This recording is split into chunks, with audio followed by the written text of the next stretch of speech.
Welcome to the show. I'm Danella, and here's what's happening now. In Alabama, Doug Jones. He was victorious this week. He now takes over Jeff Sessions' Senate seat. Huge news there. Also, did you hear 300 retailers, they're filing for bankruptcy. And on that list, many popular stores that you know. We'll talk about that in just a moment. And in our world, the GOP-led FCC has ended net neutrality. We'll talk about what it means for you. But first, let's talk about the wildfires in Southern California. It's forced so far 50,000 people to evacuate. They say that it's about 30% contained. And as far as damage, the damage there is about 242,000 acres, at least, damage. Our hearts and prayers continue to go out to those that are affected. And now it's time for Political Pop. This week, the Global Climate Summit in Paris ripped Trump for pulling out of the Paris Climate Accord. Let's talk about it. Here's what happened. Over 50 world leaders in this meeting. The president of France now stepping up as the world leader in climate change. And even though Trump wasn't invited, he had a starring role as world leaders, along with other Americans and investors, blasted him for rejecting the Paris Climate Accord. Now, there was some good news that happened in there. Here's what they said. To prevent others from following in Trump's steps, they said that what they're going to do is offer $1 billion in investments to make it easier for countries and industries to give up oil and coal. Also, Bill Gates, Richard Branson, and other energy executives, here's what they said they're doing. They've announced a dozen international projects that will invest money into efforts that support cleaner energy. Huge. Also huge. Listen to this. The president of the World Bank had this to say. He said in 2 years, his agency will stop financing oil and gas projects. That's major. And that is your Political Pop. Now, before we get further in the show, I have to share with you some tragic news.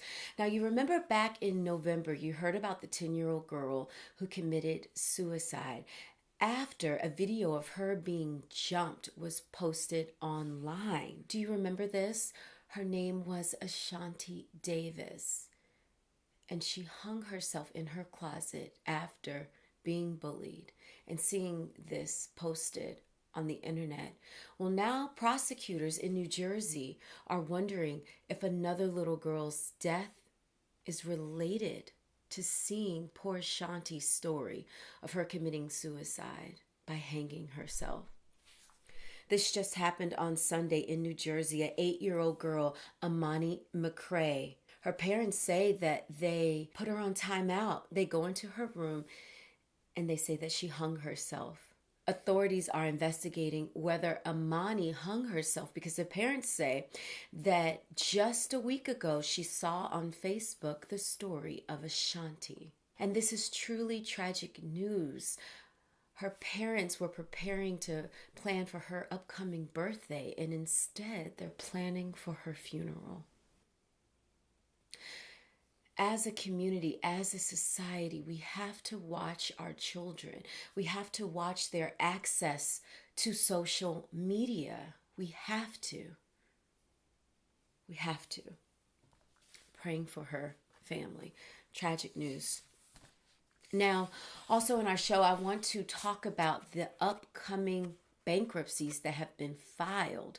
300 stores. Now, we're talking mostly mom and pop shops. However, there are quite a few popular stores on this list. Now, 300, that number is up about 31% from this time last year. And let's talk about some that are on the list. Rue 21, teen clothing store. They filed for bankruptcy back in May, and they said they're going to close about a third of their stores. Payless shoe stores. They plan to close nearly 400 of their stores. Now, again, remember when people file for bankruptcy, a lot of times they're hoping to be able to have some time so they can get out of debt and keep their company going. So to do that, that's why Payless said they're closing nearly about 400 of their stores. Now, we'll jump over to Radio Shack. I don't know if you guys watch Stranger Things. In my area, Radio Shacks have been closed. But when I was watching Stranger Things, I was really thinking back to, wow, Radio Shack, man, they were really popular and really cutting edge on electronics. They filed for bankruptcy back in 2015. Yeah, and Radio Shack did a merger with Sprint, hoping to keep the stores open. But the owner of Radio Shack has filed for bankruptcy again. Wet Seal. Listen, I don't know if you guys know about Wet Seal. Wet Seal kept me styling when I was going to NYU for nothing. Like I'm saying, I was spending little money to look cute. Yeah, so Wet Seal, they filed for bankruptcy back in 2015, and now they are closing 171 stores, putting 1,750 people out of work. And the Limited, another one. Back in the day, though, I could barely afford the Limited. They were a little too pricey for my budget. But yeah, the Limited, they're out. They closed all of its remaining stores. The world is changing, and all of this online shopping is to blame. I mean, what are people going to do? Especially in the South. I guess they'll just have to hang out in Walmart. Walmart stay open all night and you just hang out there. Because, back in the day, people would go hang out in the mall and kick it. And now it just looks like malls are closing, stores are closing because of online shopping. Speaking of online shopping, let's talk about what they're doing to the internet. We'll jump right in to In Our World. This week in our world, the GOP-led FCC has ended net neutrality. This was another Obama-era policy out the window, and folks are heated and they are mad. First, let's talk about what it means to you. Net neutrality, if you watched the show, I've talked about this before. This is a huge deal, definitely affects you. So for those of you who have cable, that number's also shrinking. But for those of you who have cable, you know how you get your bill and you look at it and maybe you just signed up for your cable and then you get the bill and you're like, what are all these hidden charges? Like, now I have to pay more money for this. Yeah, so imagine that happening on the internet, because what net neutrality demanded was that companies, let's say Comcast, for example, couldn't slow down the internet speed of a provider like Netflix, for example, or charge Netflix more money to compete, meaning, hey, Netflix, you want to show your content on our internet provider? Pay us more money. That was the whole point of the protection that was in place. But now the FCC is saying they want out. They don't want to govern the internet. Instead, they say you can do whatever you want as long as you notify the public. And then the public can, contact the Federal Trade Commission if they see something wrong. Yeah, people are really, really upset about this. You should be upset too. So here's who's speaking out. Already, the Attorney General of New York said that they're suing. Period. They're suing. Also, Netflix, Reddit, others all saying that they will stand behind a legal battle. Think about this scenario as well when we think about no more net neutrality. Think about it in this way. Imagine if you're watching the internet and you see a video that you like and you click on the video and it clicks and an ad comes up and says, hey, you like this video? If you want to watch it, pay an additional $5 or additional $6. What? And then the biggest problem that we have is for newer companies. I'm assuming if you're watching me on the internet, you're somebody who gets a lot of their programming from the internet. I just have to assume that, or why would we be here? But imagine this scenario. Imagine a scenario where new companies, we love Netflix, right? You love a little Amazon Prime, a little Fire Stick in your life. You love that. But what about new companies that want to come up and compete with those type of companies? They won't be able to. They'd have to have big bucks. Big bucks. And what I am appreciating is companies, you see, Google has said something, Facebook has said something. So many companies are really standing up saying this is wrong. I love that they're saying this is wrong because they think back to how they started their businesses and they want others to be able to follow in their footsteps. So we definitely will be watching this because now our only recourse is to fight in Congress, to have hopefully Congress.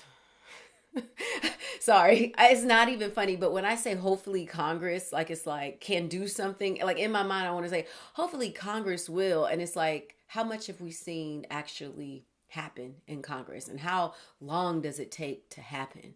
But that's pretty much what would have to happen. Congress would have to stand up against this as well as battle it out in court. So frustrating. The land of the free, sorta. You really need money.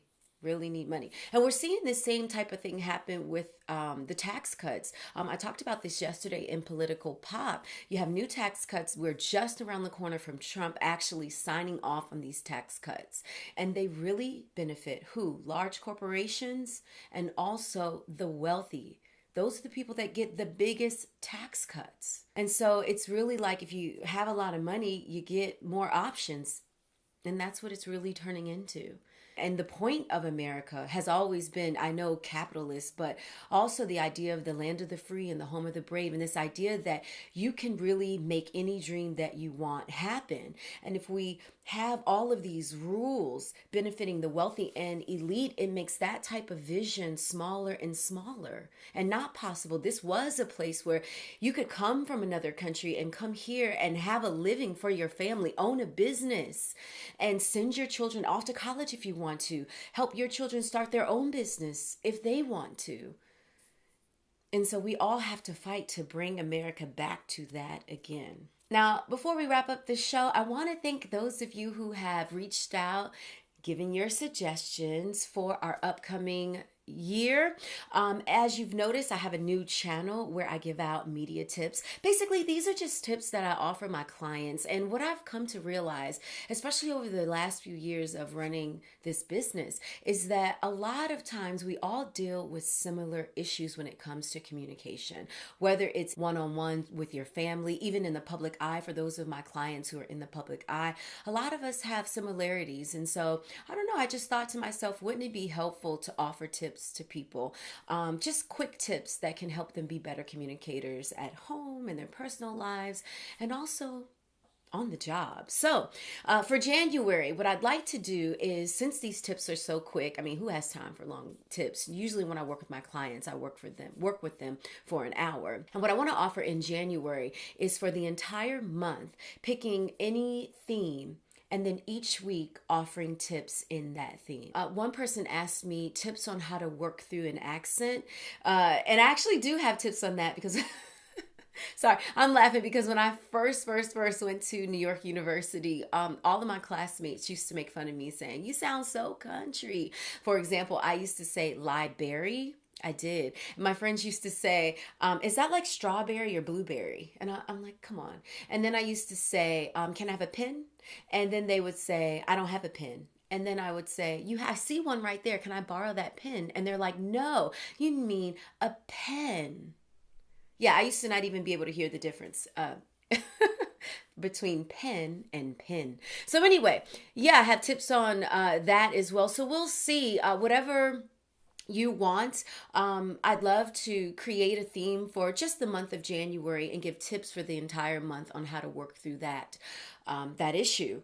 And what I am going to do, since I am getting such good feedback, don't worry if your topic hasn't been chosen for January. What I will do, I will make sure that I answer it in an upcoming segment. Okay, so keep your tips coming in. Remember, you can leave them in the comments or email me at DanellaNOW.com. As always, thank you so much for joining the show. I hope you have an incredible weekend, and I will see you next time.